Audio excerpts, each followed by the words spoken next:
dipersembahkan oleh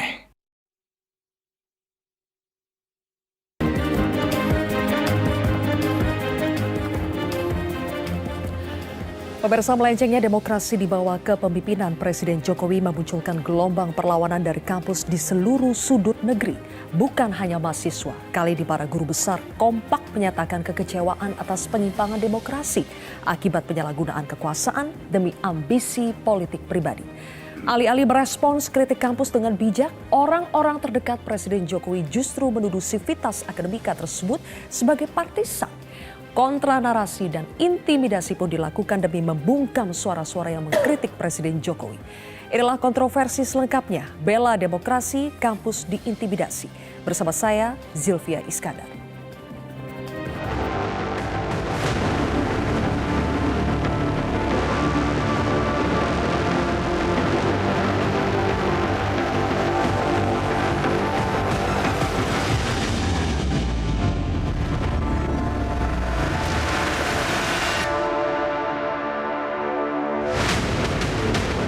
Negeri kami nampak kehilangan kemudi akibat kecurangan dalam perebutan kuasa. Kami menyesalkan tindakan-tindakan menyimpang yang justru terjadi pada masa pemerintahan Presiden Jokowi yang juga merupakan bagian dari keluarga besar Universitas Gadjah Mada. Indonesia darurat kenegarawanan diperburuk dengan gejala pudarnya sikap kenegarawanan dari Presiden. Presiden sebagai kepala negara dan segenap jajarannya dalam praktek justru berpotensi menjadi sarana mempertahankan dan melanggengkan kekuasaan. Demi kepentingan personal kekuasaan, mulai dari upaya untuk memanfaatkan Mahkamah Konstitusi sebagai celah hukum yang memberi jalan kepada Gibran Rakabuming Raka maju sebagai cawapres. Rentetan tindakan pengabaian etika, moral, dan nilai-nilai Pancasila yang ditampilkan oleh para pejabat publik tanpa rasa malu.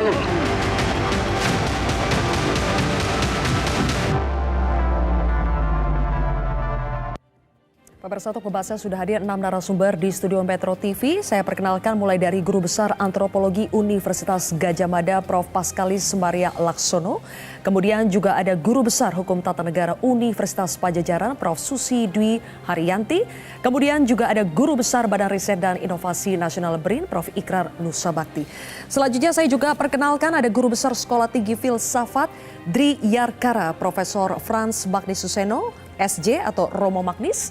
Kemudian juga ada pakar hukum tata negara Universitas Andalas Charles Simabura dan Ketua Umum Yayasan Lembaga Bantuan Hukum Indonesia YLBHI M. Istur. Selamat malam semuanya, terima kasih sudah hadir di kontroversi malam hari ini. Saya langsung mulai dari Prof. Laksono. UGM adalah kampus pertama yang menyuarakan kritiknya atas kondisi demokrasi saat ini di era pemerintahan Jokowi jelang pemilu 2024. Seminggu berlalu sejak saat itu, Prof. Laksono, benarkah ada upaya untuk membungkam atau mengintimidasi sivitas akademika? Sejauh ini saya tidak tahu. Tetapi lahirnya petisi itu melalui proses yang panjang di kampus. Ada Pusat Studi Pancasila yang mengawali dengan riset, dengan pemikiran analitik yang serius menyangkut nilai-nilai Pancasila yang ditinggalkan ya, di dalam kita menjalani praktek bernegara hari-hari ini. Lalu mengkristal melalui satu proses yang besar di Gedung Senat Akademik Universitas Gadjah Mada dan kemudian di Balairung dalam bentuk petisi itu. Jadi itu merupakan rumusan yang diproses dengan jalan yang panjang. Ya. Jadi bukan sebuah ujuk-ujuk, apalagi karena mendekati hari pencoblosan, bukan karena itu ya, Prof?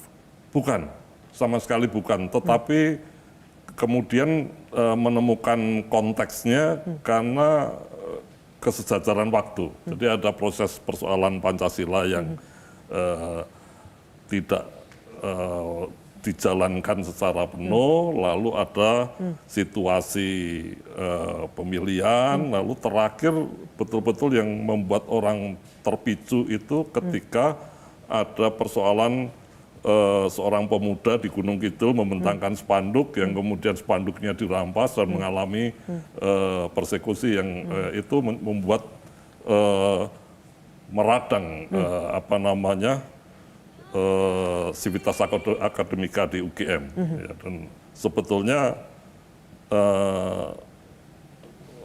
ya semua menangis sedih terharu karena kok bisa semua ini terjadi, gitu ya. Ya. Semuanya mempertanyakan Prof. Laksono, tapi kita melihat respon yang diberikan oleh pemerintah sejauh ini, kemudian orang-orang yang diduga sebagai aparat yang mengintimidasi malah bermunculan. Coba kita simak bersama.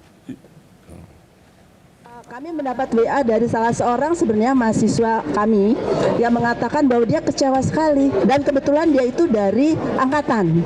Ya, walaupun dia tidak menyebut nama dan lainnya, tapi dia berusaha agar kita tidak menjalankan apa yang kita lakukan pada hari ini. Minggu lalu, Mbak, HP kami diretas, WhatsApp kami tidak bisa diakses, dan juga banyak kali intimidasi yang meminta jangan ada seruan-seruan aksi di berbagai daerah ataupun gerakan-gerakan yang membahas tentang demokrasi ataupun pemilu 2024. Baik, kami munculkan juga informasi bahwa Rektor Unisula Semarang diminta tim operasi katanya agar tidak kritik Jokowi. Pertanyaan saya ke Prof. Susi, ada permintaan dari aparat katanya untuk membuat video testimoni baik tentang pemerintahan Jokowi. Muncul pula tim operasi perguruan tinggi yang meminta sejumlah rektor untuk tidak mengkritik pemerintahan Jokowi.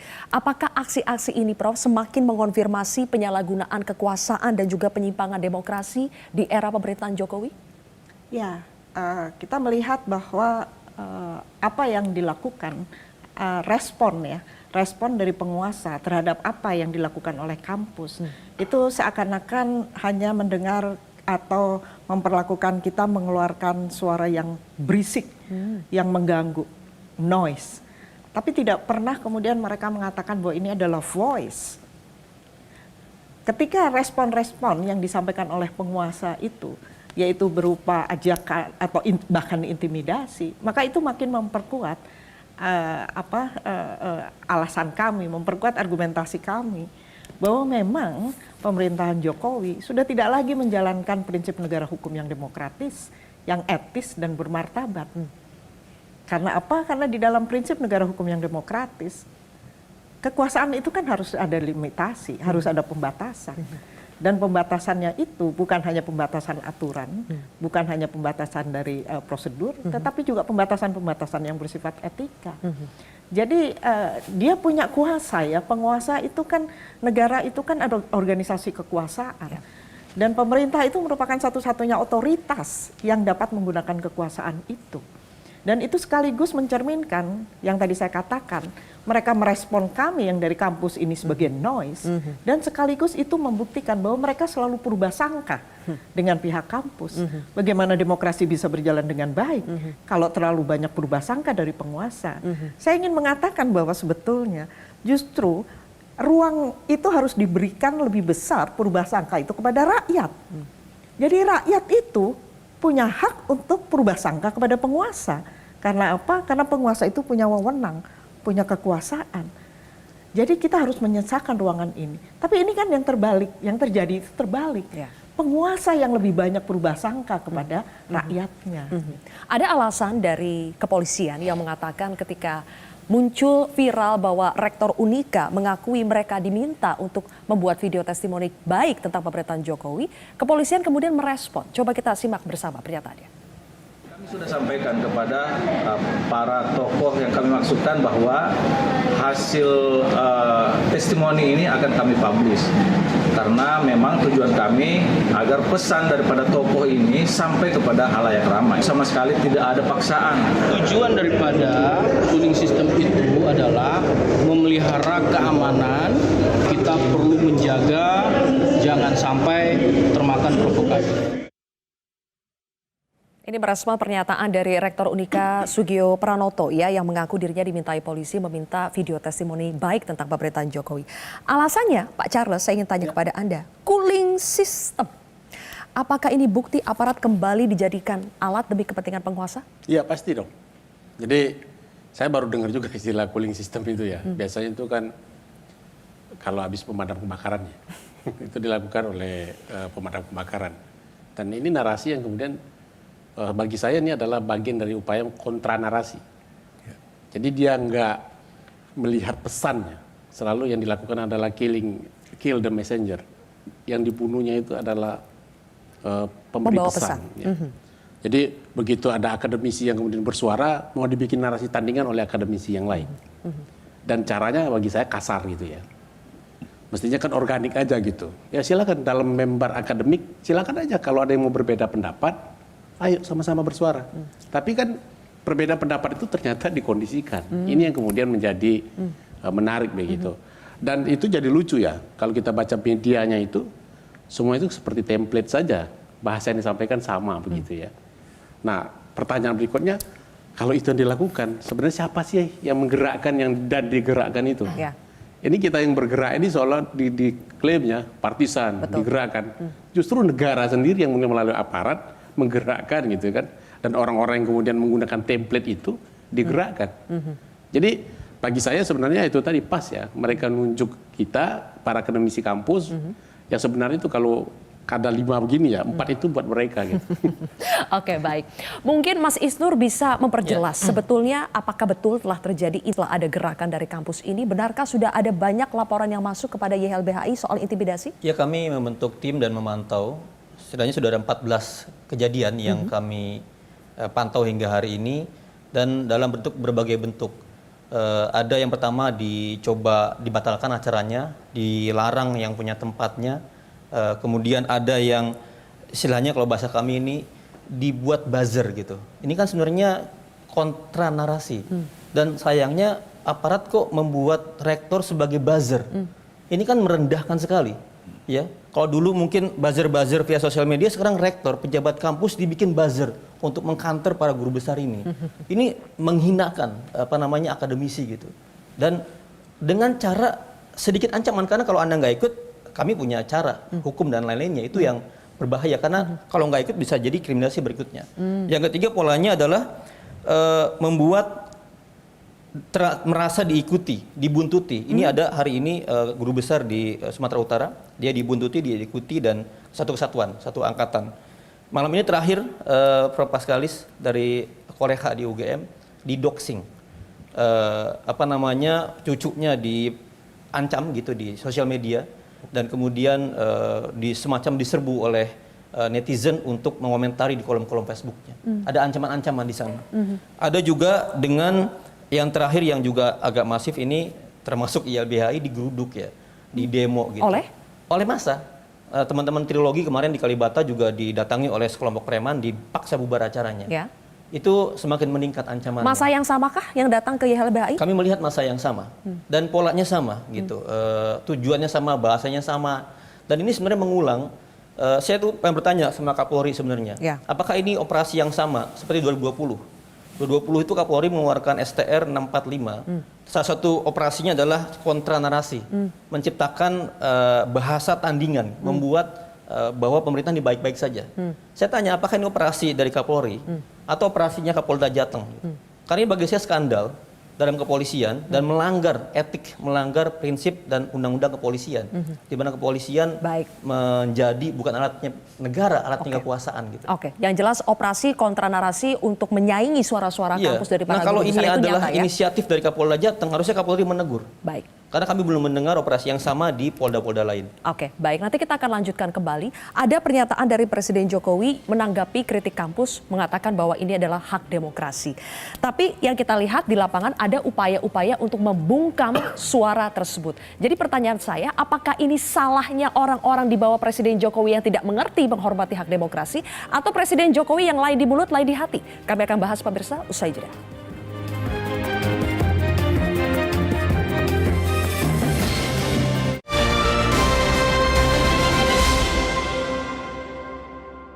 Dipersembahkan oleh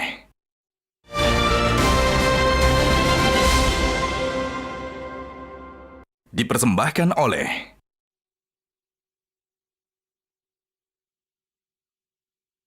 jelang pemilu pasti dimunculkan sebuah pertarungan opini, penggiringan opini, apalagi kaitannya dengan strategi politik partisan ya untuk politik elektoral. Gerakan ini menurut saya ini gerakan yang ya gitu deh. Ini skenario ini kita udah paham sebagai mantan aktivis. Ya. Teriak-teriak kecil, Pak. Ada yang ngatur, Pak. Ya udahlah, mana ada politik itu nggak ada ngatur-ngatur. Kita tahu lah, ini penciuman saya sebagai mantan ketua BEM, ngerti betul barang ini.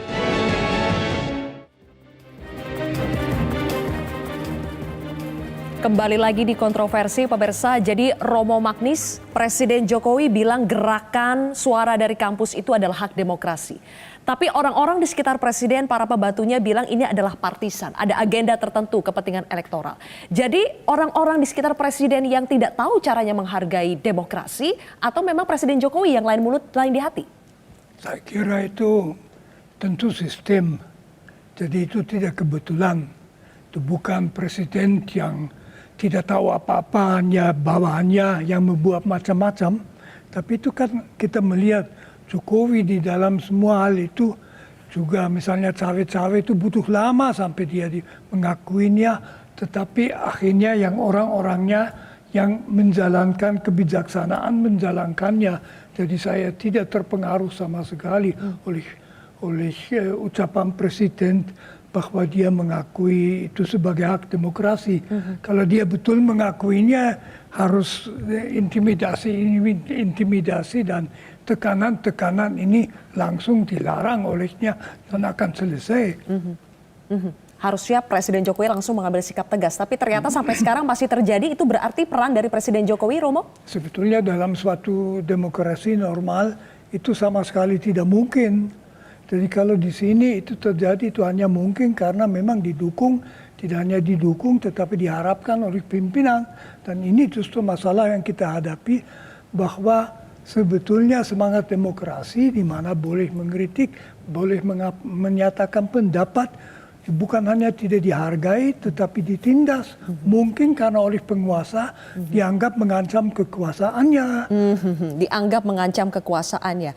Prof Ikrar, Anda sepakat bahwa semua kontra narasi yang dibuat ini karena wujud kepanikan, karena merasa terancam? Saya tidak mengatakan itu wujud kepanikan saja ya, tapi ini adalah suatu upaya untuk mendelegitimasi suara-suara kampus ya. Dan Anda tahu ya, saya berapa kali mengatakan ya, bahwa yang namanya suara dari kalangan akar rumput itu akan terjadi ketika yang namanya parlemen tidak lagi bersuara. Ya, anggota parlemen itu sekarang semuanya tidur sunyi senyap. Mereka lebih sibuk dengan kampanye untuk terpilih kembali sebagai anggota DPR atau DPRD dan sebagainya. Kedua, para politisi, pimpinan-pimpinan parpol itu benar-benar sudah menjadi orang yang terperdaya ya, atau menjadi sandera politik ya. Kenapa? Karena ada kasus-kasus korupsi mereka ya. Dan kemudian apa yang dilakukan oleh kalangan bahkan pemerintah yang lulusan kampus juga ya. Saya beri contoh ya, Ari Dwi Payana itu kan dosen di Departemen Ilmu Politik dan Pemerintahan Universitas Gadjah Mada ya. Pratikno itu pernah menjadi rektor Universitas Gadjah Mada ya. Itu adalah kolega saya juga ya. Karena biar bagaimanapun saya dulu di LIPI ya, itu adalah orang-orang yang sangat concern pada bagaimana mengajarkan demokrasi kepada anak-anak mahasiswa. Kalau kemudian Ari Dwi Payana menyatakan seperti itu bukan cuma persoalan dia melakukan divide and rule ya, memecah belah kampus ya, dan kemudian juga ini benar-benar menghina para mahaguru. Saya menggunakan istilah mahaguru ya, bukan guru besar ya, yang ada berasal dari kampusnya sendiri ya. Anda bisa bayangkan bahwa kalau misalnya Prof yang dari misalnya UGM, kemudian juga guru besar yang ahli dalam bidang Pancasila dianggap sebagai partisan, itu ya bagaimana dia nanti kalau kembali ke kampus ketika masa jabatan dia di Sekretariat Negara itu berakhir atau Pratikno misalnya masa jabatan dia sebagai Menteri Sekretariat Negara berakhir. Di mana muka dia akan ditaruh di depan mahasiswa kalau dia ngajar mengenai demokrasi, politik dan demokrasi? Bagaimana kalau kemudian dia pernah mengucapkan bahwa para guru besar itu partisan. Dan Bahlil buat saya juga itu penghinaan juga. Seakan-akan wah saya sebagai mantan ketua BEM tahulah itu adalah suatu yang diorkestrai ya. Ada senario-senario. Saya beri contoh ya. Ini Mbak Herkrisnowo tuh berkali-kali ngomong nggak ada hubungan saya dengan profesor di OGM ataupun di Pajajaran. Tapi ini adalah suara hati nurani rakyat ya yang selama ini tidak disuarakan oleh orang-orang di parlemen. Gitu. Prof Ikrar membahasakannya sebagai penghinaan. Karena ini, Prof, saya sih melihat mereka selama ini melakukan hal seperti itu. Mereka mendorong buzzer, membayar buzzer, menggerakkan orang-orang banyak. Jadi memandang orang lain itu dengan dirinya sendiri gitu. Jadi karena sudah terbiasa melakukan itu. Jadi ketika orang melakukan tuh dia pakai ukuran dirinya gitu. Baik, yang menarik adalah Prof Laksono, aktor-aktor tadi pembantu Presiden Jokowi salah satunya Ari Dwi Payana yang ikut berbicara itu secara tidak langsung maupun langsung itu mengkritik apa yang dilakukan oleh para guru besar di UGM, di alma maternya sendiri. Apakah betul ini adalah sebuah penghinaan? Iya, itu kalau bahasa Jawa wagu. Wagu itu ya lucu, tidak pada tempatnya. Miss the point. Karena petisi itu berasal dari alma mater. Alma mater itu bahasa Indonesianya ibu asuh. Jadi suara hati ibu asuh ya, yang mengingatkan penuh kasih, nak, kembalilah ke koridor demokrasi. Ya, dijawab menggunakan metode struktural, pengerahan polisi, macam-macam itu tadi ya, kan bagus sekali. Ini bahasa ibu yang ada di dalam komunitas, ditindas oleh anaknya sendiri menggunakan metode yang struktural. Jadi ini nggak nyambung. Mengapa bahasa ibu ini bisa menggelinding seperti bola salju? Karena universal, kasih. Ya, dia tidak membedakan antara siapa dengan siapa. Ya, tidak membedakan profesor, mahasiswa. Itu seluruh alumni UGM menyatu di sana sebagai ibu. Jadi bahasa ibu yang dikasari kalau boleh saya bilang sekarang. Jadi penting sekali membaca situasi ini juga dari suara hati ibu. Ini penting sekali karena bahasa kampus itu bahasa ibu sebetulnya, bukan bahasa laki-laki yang berebut kuasa. Kami para guru besar, dosen, siapa saja yang mendidik itu kan memperlakukan anak didik betul-betul sebagai anak. Baik, tapi seolah-olah sekarang bahasa kasih ibu dikecilkan hanya sebagai motif partisan, motif kepentingan elektoral. Nanti kita akan bahas lebih jauh. Itu dia yang jadi soal. Itu dia yang menjadi soal. Prof Laksono dan juga narasumber lainnya kita akan lanjutkan kembali pemirsa usai jeda berikut ini.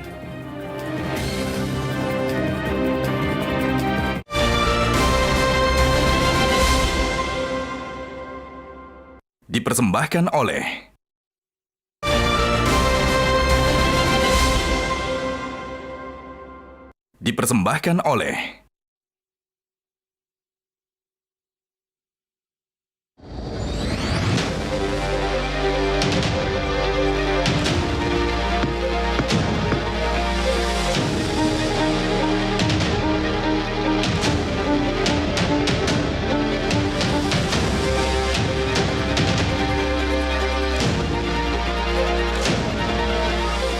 memutuskan mengabulkan pengaduan para pengadu untuk sebagian.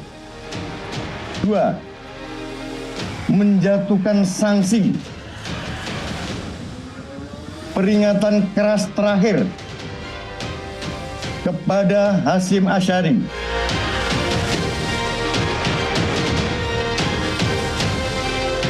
Apapun putusannya ya, sebagai pihak teradu kami tidak akan komentar terhadap putusan tersebut. Karena semua komentar, catatan, argumentasi sudah kami sampaikan pada saat di dalam persidangan.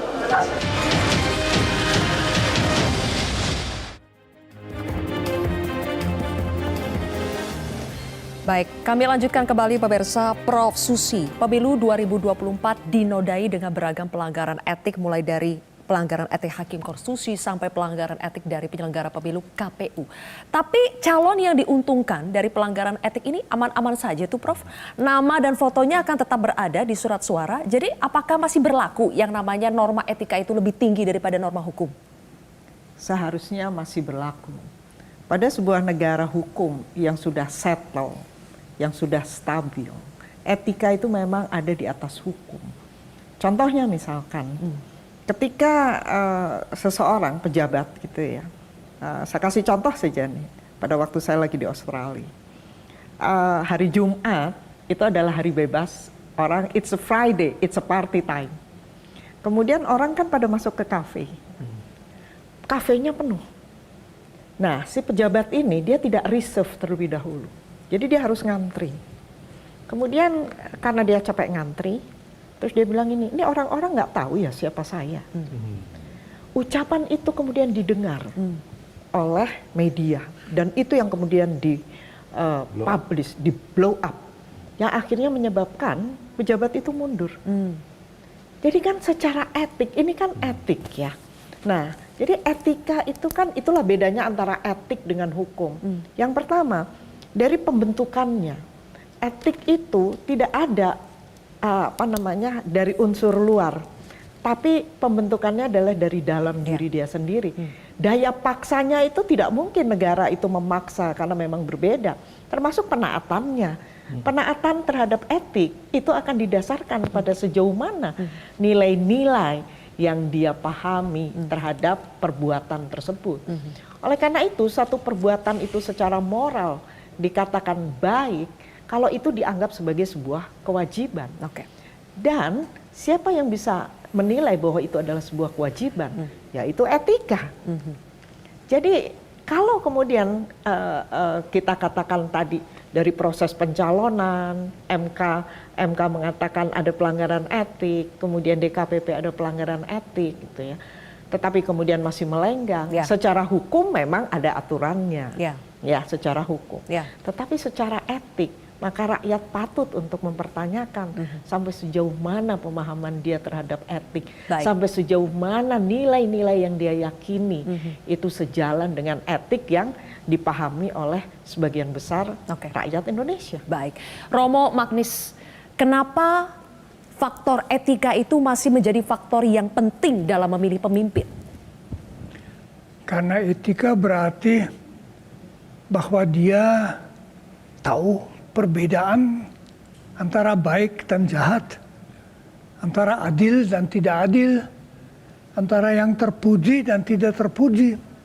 Kalau dia menjadi kabur tentang etika, dia mencampurinya, ini gawat sekali. Antara baik dan jahat sebetulnya tidak ada campuran. Tentu hukum bisa dikatakan merupakan rumusan paling dasar etika yang dipastikan bagi masyarakat supaya ada orientasi. Tapi kita ingin dipimpin oleh orang yang betul-betul ingin yang terbaik, bukan bagi dia sendiri, melainkan bagi kita semua. Dan di situ harus ada perasaan bahwa dia orang etik. Dalam bahasa biasa kita juga katakan orang yang integer, orang yang jujur, orang yang bisa mengerti kepentingan banyak orang. Dari seorang kepala negara kita misalnya mengharapkan bahwa dia sadar bahwa selama dia memimpin negara itu tidak boleh terlalu diganggu oleh keluarga, hal seperti itu. Kadang-kadang keluarga menjadi korban dalam hal ini karena bangsa memerlukan dia kadang-kadang 24 jam per hari. Itulah pentingnya etika. Apakah saat ini yang sedang terjadi, Romo, adalah kepentingan keluarga lebih tinggi daripada kepentingan bangsa? Ya, ini masalahnya yang kita lihat kok muncul orang keluarga di berbagai tempat, dan muncul yang paling mengherankan bahwa seorang calon wakil presiden hanya bisa menjadi calon wakil presiden dengan 2 pelanggaran etika yang keras. Nah, ini bagi saya mengherankan. Bagi saya juga mengherankan bahwa lalu tidak ada reaksi. Jadi dibiarkan saja. Baik. Oke, ada reaksi sebetulnya, ini saya ingin tanya kepada Pak Charles. Pak Charles, advokat Tim Pembela Demokrasi Indonesia TPDI, coba kita lihat artikelnya dan juga Pergerakan Advokat Nusantara, itu menggugat keputusan KPU yang menetapkan Prabowo Subianto dan Gibran Raka Buming Raka sebagai Capres-Cawapres ke Petun Jakarta. Mungkinkah Prabowo Gibran didiskualifikasi karena gugatan ini, Pak Charles? Bisa jadi didiskualifikasi, tapi nanti kan prosesnya akan sangat panjang sekali. Dan proses beradilan kita itu di PT UN itu nggak akan clear ya. Tapi kan ada kondisi darurat yang kemudian yang tadi disampaikan oleh Romo itu, ada 2 cacat etik ya. Dan kalau kita punya standar etik yang tinggi, mestinya Ketua KPU itu udah mengundurkan diri ya. Hari ini kan nggak begitu, dia hanya menerima begitu saja seperti tidak terjadi apa-apa. Termasuk juga orang yang kemudian diuntungkan dalam hal ini Prabowo Gibran ya. Masa ia dengan percaya diri tetap yakin ya dengan 2 korban akibat pelanggaran etik dan pemaksaan diri dia untuk menjadi calon presiden wakil presiden ya. Ketua Mahkamah Konstitusi jadi korban, Ketua KPU dan juga anggota KPU jadi korban.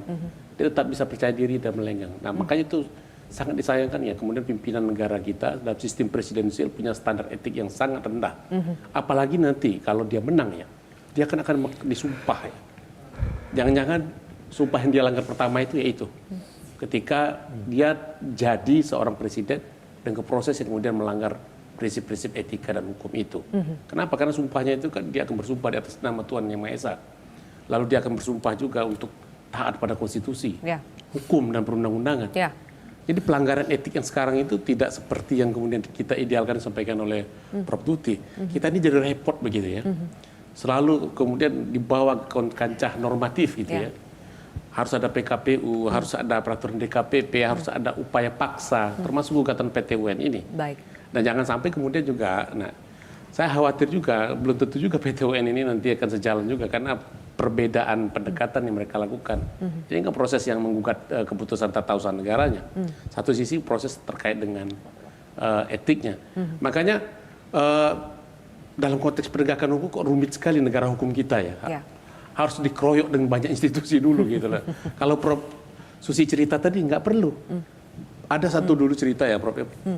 Perdana Menteri Jepang kalau nggak salah saya itu kemudian diketahuan menerima gratifikasi berupa tiket waktu itu dia keluar negeri ya. Begitu diberitakan langsung mundur. Ini enggak, udah digugat, udah diputuskan. Dan ini Bang Charles, di lapangan tuh masyarakat tuh emosi.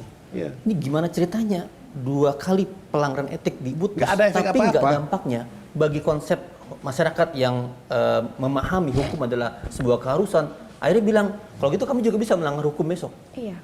Kalau begitu yang tercipta adalah tidak ada lagi hukum, chaos. Orang yang kuat, orang yang kuasa, yang punya uang yang akan melakukan. Kalau begitu terjadi masyarakat meniru di lapangan, akhirnya makin berbahaya. Dan karena semua orang bisa mengadili dengan diri sendiri. Ada template juga yang selalu digunakan oleh pasangan calon melanggar etik ini. Biar masyarakat menilai. Karena dia percaya diri. Bahaya. Dari survei yang ada sekarang seperti nggak ada ngaruh apa-apa. Ini yang kemudian saya pikir pembelajaran tidak baik ya. Bagaimana kemudian kita menegakkan prinsip-prinsip negara hukum itu. Jadi survei menjadi acuan. Ketika survei saya tetap tinggi, ya peduli amat dengan pelanggaran etik itu. Hilangnya etika, hilangnya budaya malu. Sebagai tadi Prof. Laksono mengibaratkan sebetulnya ini adalah suara ibu. Apalagi UGM ini adalah alma maternya Presiden Jokowi. Kenapa ya Prof? Kenapa bisa sampai kejauhan begitu? Kenapa bisa sampai sejauh ini yang terjadi pada demokrasi kita saat ini? Bagaimana seorang ibu melihat apa kesalahan anaknya? Kenapa anaknya bisa sampai seperti itu? Tentu untuk menjawab kenapa ini banyak ya, kompleks. Ada faktor-faktor eksternal, ada perubahan zaman dan sebagainya. Tetapi faktanya ada anak yang tidak seperti yang diharapkan sang ibu, perilakunya, karena dia tidak tahu etika, tidak tahu malu, ya. Bahasa sederhananya kira-kira kalau dalam kata-kata sederhana, ngono ya ngono, ning aja ngono to nak, ya begitu ya begitu, tapi jangan begitulah nak. Itu kalau seorang ibu menasihati, ada rasa prihatin di dalam budi bahasa ibu itu. Ya, inilah yang berkembang di UGM sebetulnya, sehingga kawan-kawan kami itu sudah terpikir ada apa dengan pendidikan kita. Jangan-jangan kita salah mendidik, salah membuat kurikulum, sehingga lahir orang yang karakternya tidak mengikuti Pancasila, seperti yang diklaim sebagai inspirasi dari universitas. Bahkan kalau saya ingat, petisi itu diakhiri dengan kutipan dari kata-kata Soekarno. Saya lupa apa namanya kata-katanya, tetapi indah sekali. Bagaimana Gajah Mada ini menjadi inspirasi bagaikan air rawa yang harusnya mengalir menuju samudera yang bergelombang, begitulah kira-kira. Kita membesarkan anak-anak bangsa, membentuk karakternya menjadi para pemimpin. Nah, pendidikan hari ini kan tidak diarahkan ke sana. Profesornya pun di oso-oso, kalau bahasa Jawa, dikejar-kejar nulis jurnal, nulis ini sampai lupa mahasiswanya. Ya. Mahasiswa juga dibuat sedemikian rupa hanya mengejar SKS. Jadi kesempatan untuk hidup menjadi anak bangsa itu kurang. Baik. Berarti gerakan kampus ini adalah sebagai bentuk tanggung jawab moral ya, Prof, untuk mengembalikan itu lagi. Iya, kompleks. Tidak hanya karena persoalan elektoral. Ini suatu renungan besar di kampus. Ini refleksi yang luar biasa. Bayangkan ratusan guru besar, dosen, alumni bertemu gitu. Kenapa bisa sampai sejauh ini, Prof Susi dan juga Prof Ikrar? Apakah karena terbuai kekuasaan, terbuai angka kepuasan publik yang tinggi, atau seperti apa? Nanti kita akan bahas lebih jauh usai jeda pemirsa, tetap di Kontroversi.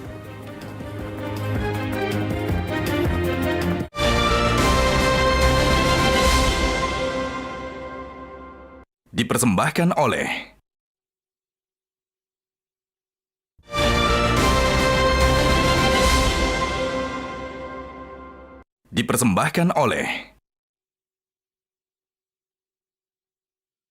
ASN, TNI, Polri, termasuk BIN harus netral dan menjaga kedaulatan rakyat. KPU, Bawaslu, dan seluruh jajaran sampai ke daerah juga harus profesional dan memastikan integritas pemilu supaya suara rakyat benar-benar berdaulat. Tapi jika pertanyaannya apakah saya akan kampanye, saya jawab tidak.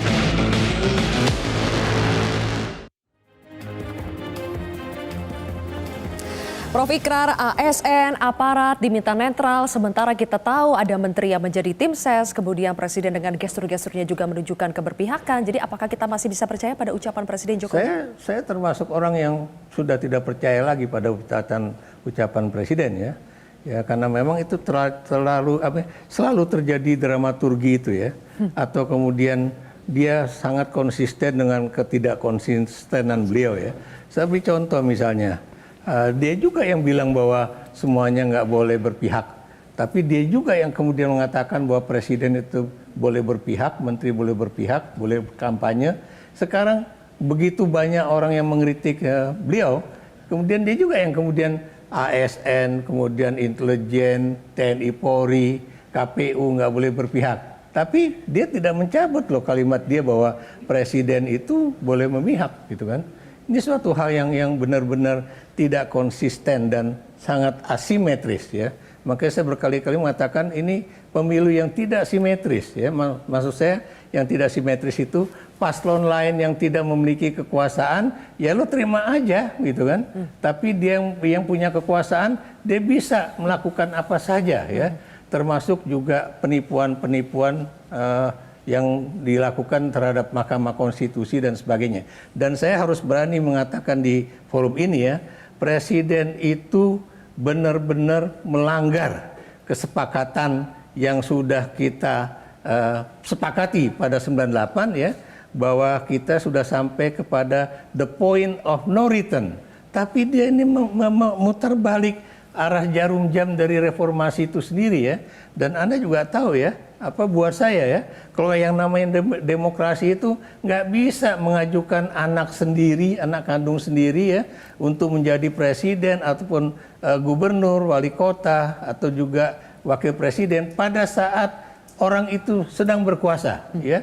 Dan jangan kita bicara bahwa wah ini kan kehendak rakyat. Siapa bilang kehendak rakyat? Memang si Gibran Rakabuming Raka itu ada suatu proses untuk menjadikan dia sebagai calon wakil presiden. Enggak, itu kan cuma ini gue kasih, terima ya. Ini tergantung lo mau pilih, enggak ya. Jadi itulah yang terjadi, dan buat saya ya, sikap presiden yang seakan-akan ya mengabaikan suara-suara orang bawah ya, yang kemudian mereka seakan-akan menjadi orang-orang yang the voice of the voiceless ya. Tapi Anda jangan lupa apa yang dikatakan oleh Bung Isnur tadi, itu adalah suara-suara yang orang akar rumput, orang bawah yang seakan-akan tidak mengerti hukum, tapi mereka sudah mengatakan gimana kalau ada dua institusi, yang satu namanya Mahkamah Kehormatan MK, yang satu lagi DKPP, sudah menyatakan bahwa ini udah nggak benar.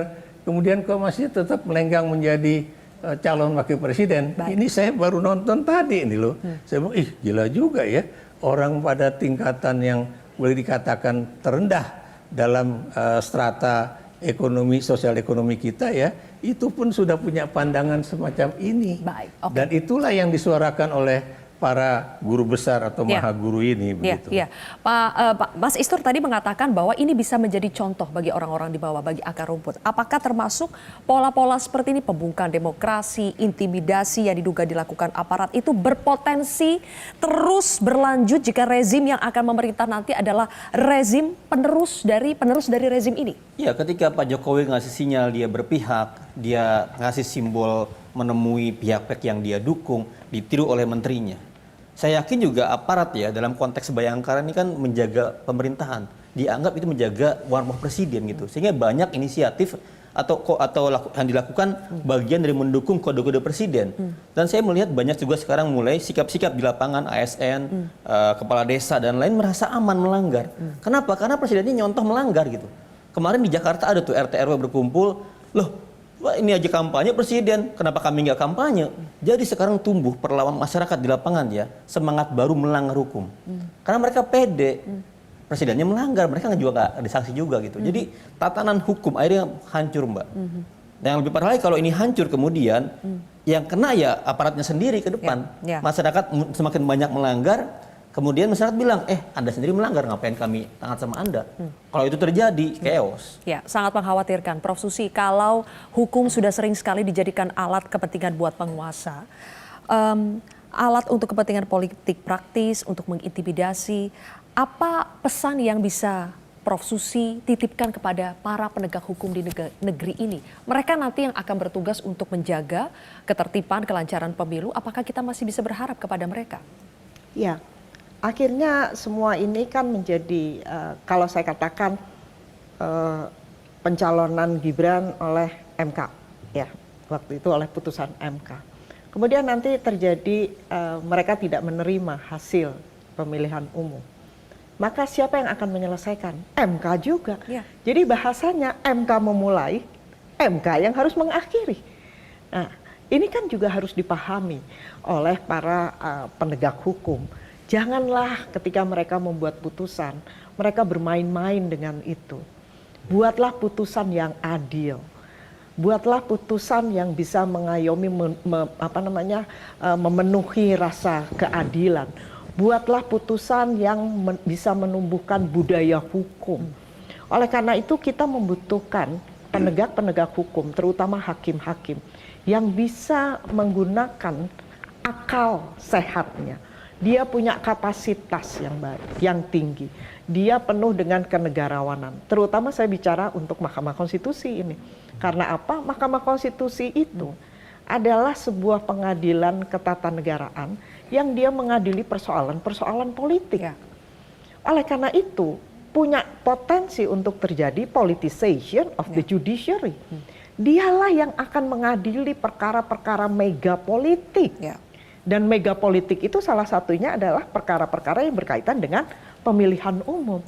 Jangan sampai nanti mereka terjadi, mereka menggunakan secara sewenang-wenang, jadi terjadi abusive gitu loh, abusive judicial review. Jadi ketika dia punya wewenang untuk melakukan pengujian undang-undang, punya wewenang untuk mengadili sengketa hasil pemilihan umum, maka itu harus mereka lakukan fungsi-fungsi itu dengan sangat baik. Mereka harus menilai bukti-bukti itu dengan sangat baik. Mereka menggunakan proportionality test, mereka menggunakan balancing. Jadi memang mereka harus punya kapasitas yang baik dan di atas itu mereka punya kenegarawanan yang baik. Jadi mereka harus sadar bahwa mereka juga melakukan fungsi apa, balancing terhadap cabang kekuasaan yang lainnya. Juan Lins itu sudah membuat semacam litmus test untuk menengarai authoritarian behavior, perilakunya itu apa. Pertama misalkan dia katakan adanya komitmen yang rendah terhadap aturan-aturan demokrasi. Kemudian yang kedua, dia tidak mau mengakui adanya oposisi yang legitimate. Kemudian yang ketiga, dia mulai itu kebebasan itu mulai dibatasi, shrinking public space, termasuk kebebasan media. Kemudian dia mentoleransi adanya kekerasan. Nah, litmus test ini kan sebetulnya sudah harus dapat kita baca ya dengan baik. Jangan sampai nanti post election litmus test ini terbukti. Dan kita tidak berharap itu terbukti. Dan kita tidak berharap karena kita ingin Indonesia adalah Indonesia yang lebih baik. Karena apa? Saya teringat tadi Prof. Laksono mengatakan UGM itu kemudian berpikir ya, UGM yang pertama kali seruan, dan itu seakan-akan memenuhi apa yang disampaikan oleh Bung Hatta pada pidato penerimaan Dr. Honoris Causa dengan judul Lampau dan Datang. Beliau berpesan UGM harus merespon kondisi-kondisi yang ada di masyarakat. Saya pikir kemudian ini terjadi lagi pada tahun 2024. Akhirnya UGM yang memulai dan kemudian diikuti menjalar ke semuanya. Mudah-mudahan sikap kenegarawan itu masih ada ya. Mudah-mudahan di sisa waktu yang terakhir mendekati hari pencoblosan ini kita berharap pemerintahan, penguasa bisa tersadar. Terima kasih Bapak-Bapak, Maha Guru Besar, terima kasih sudah hadir bersama kami di Kontroversi. Pemirsa, demikianlah akhir dari Kontroversi. Saya Zilvia Iskandar pamit undur diri. Sampai jumpa.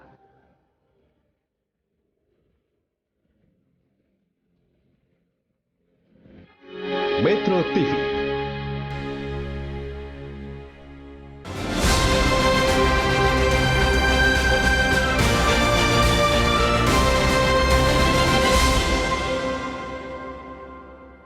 Dipersembahkan oleh Jelajahi cara baru mendapatkan informasi. Download Metro TV Extend sekarang.